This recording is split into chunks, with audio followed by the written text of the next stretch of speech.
بارك فيه والصلاة والسلام على سيد الأنبياء والمرسلين محمد وعلى آله وأصحابه أجمعين أما بعد.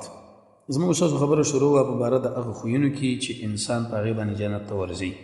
او هغه هم د محمد رسول الله صلی الله علیه وسلم د حدیثونه دې ځای پورې ډېر متعدد ذکر کړی شوي وو. نن یو بل حدیث کې راځي په روایت د ابوهریره صاحب باندې دا فرمایي چې رسول الله صلی الله علیه وسلم فرمایلی دي چې کله یو زنانه پنځه لمونځونه وکړي، سهار، ماسپښین،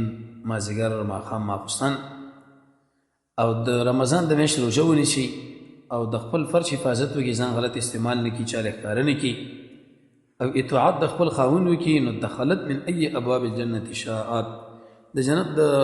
کومې دروازې نه چې دا وغواړي جنت ته به ور داخلېږي. په دې حدیث کې رسول الله صلی الله علیه وسلم د جنت د داخلېدو یو پنځه خویې ذکر کړه. زنانه د لمونځ به کوي، زنانه د روژه به نیسي،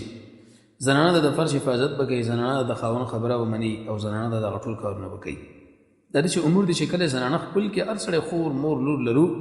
او هغې موږ په کور کې دا ووایو که ته وغواړې چې جنت ته ور داخله شي د جنت د دخول لپاره دا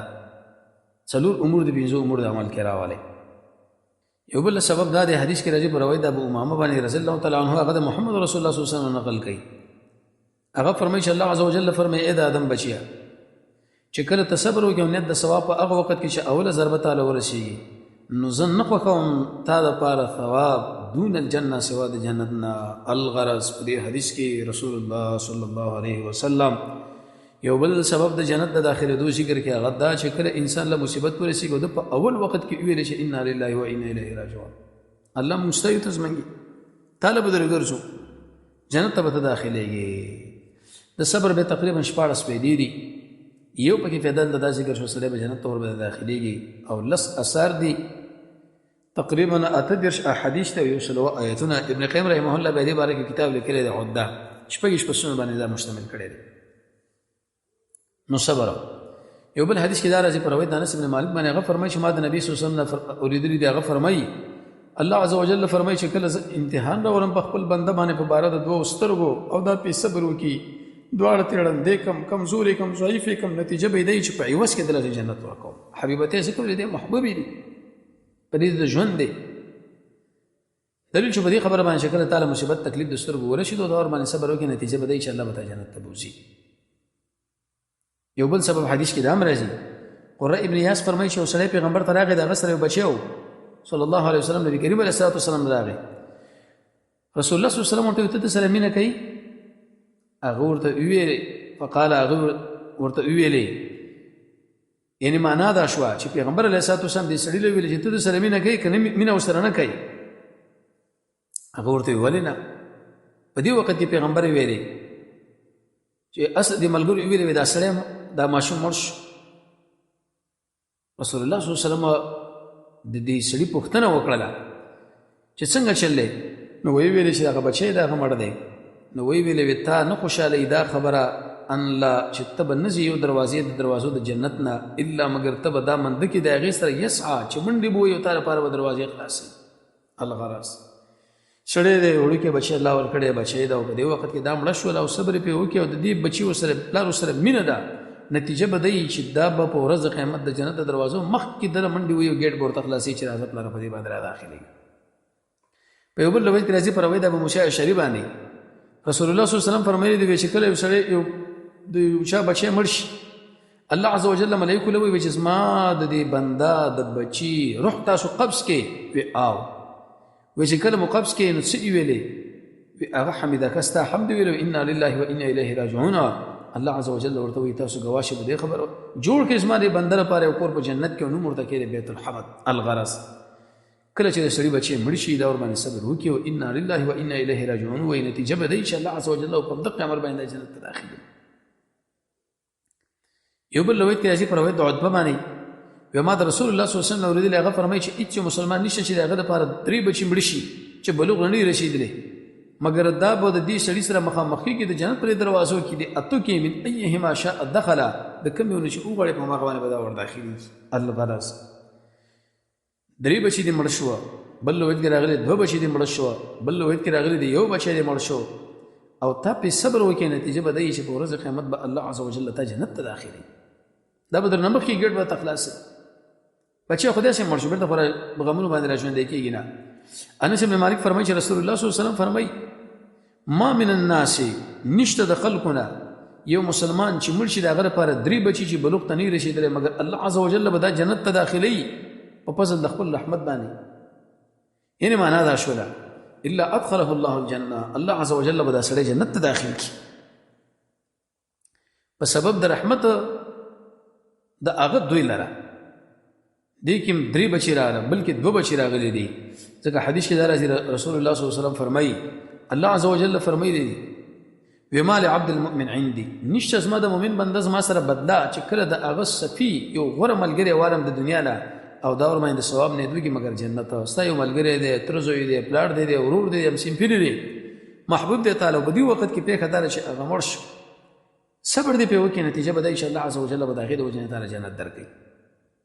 او بل حدیث کې دا راځي رسول الله صلی الله علیه وسلم علی رضی الله عنه فرمایي چې ما د رسول الله صلی الله علیه وسلم اوریدلی دی هغه فرمایي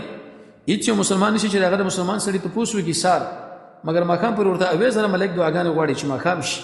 او که چېرته د مازدیګر پوښتنه وکړه د سبا پر ورته اوې سره ملک دعاګانې غواړي او وکانه له خریف فی الجنه په جنت کې ورته الله عز وجل ځای جوړ کړي ایسه ورته ورکړي. اطراف کې بل وخت کې دام راغلي دي صوبان رضی الله عنه فرمایي چې رسول الله صلی الله علیه وسلم فرمایي چې د مریض پوښتنه وکړه لم یذل دا به امیشي فی خرفة الجنه نو خلکو پوښتنه وکړه یا رسول الله دا خرفة الجنت څه ویلې شي هغه اطراف. او کله حدیث کې دام راځي نبی کریم صلی الله علیه وسلم فرمایي چې سړي لپاره درجه او چې تکړه شي په جنت کې دا به وایي چې دا کم ځای نه راغلی یا الله به استغفار ولدک لک استا یو بشری تعالی دعاګانې غوښتي دغه په نتیجه کې تعالی درکړی شو. عمر بزکه ویل رضی الله تعالی عنه وک چرته ازما د شان الله یو بچی پیدا کړ په ټول عمر کې وګرته سبحان الله زما لپاره کافی. د بچی استغفار دا سره جنت ته داخلي. د پلار حق تاسو سره دا دی د پلار یو نیم سل طریقو سره احسان او د مور په یو سره شپېته طریقو د مور په یو نیم سل طریقو باندې احسان یو پکې دا شو دعاګانې ورته غواړه. ابو درداء روایت دا فرمایي چې سړی درډاغه ورته وی چې زما یو خزره او مور مال امر کې چې طلاق کا. ابو درداء فرمایي ما د رسول الله صلی الله علیه وسلم اوریدلی دی هغه فرمایي دا پلار د جنت په ځانې دروازه کې خو کدي ځای کو خو کدي وېسا چې طلاق کا.